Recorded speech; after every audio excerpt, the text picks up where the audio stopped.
কথাগুলো শুনলেন, ভেবেছিলাম আজ ভোরে পালিয়ে যাব। তারপরে চিন্তা করলাম আমার নগরবাসীরা আছে, আমার মায়ের আছে, আমার বন্ধুরা আছে, আমার দেরি বাড়ি বাবু আছে, আমার দেরি কর্তা আছে। তো আপনারা আমি যদি অন্যায় করি আপনারা ক্ষমা করবেন তো? হরে কৃষ্ণ, করবেন তো? কেউ তো সে ব্যাপারে কিছু বলছে না।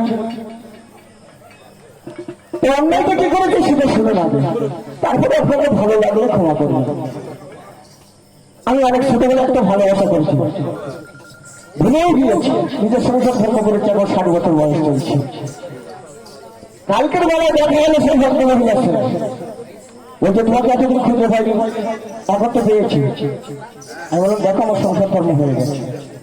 তবে তো জানি না, কথা দিয়েছিল আমাকে বিয়ে করতে। আচ্ছা বলুন তো, হরে কৃষ্ণ 60 বছর বয়স হয়েছে এখন সম্ভব? তা বলছে বয়স হয়েছে তোমার হয়েছে, কথাটা তো একটা যাবে না। করবো আমি যে অন্যায় কাজ করছি আমি মানুষ স্বীকারও করছি। তো এই বিয়েতে আমি কথা দিলাম আজকে আমি তো পালাতে যাচ্ছিলাম, ঘুরে ফেললো। আমি বললাম ঠিক আছে আমি আজ করে দেড় বাড়িতে আটকে যাচ্ছি, ওরা যদি আমার একটু সাহায্য করে আমি বিয়েটা করবো। তারপরে তো আমাদের বিয়েতে একটু সাহায্য করবেন তো?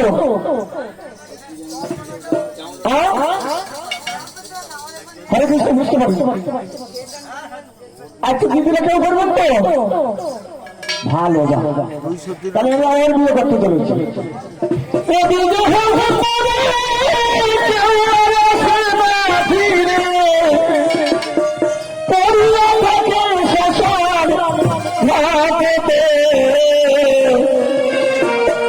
সখী করে শুনে যা গোলাপি গো যায়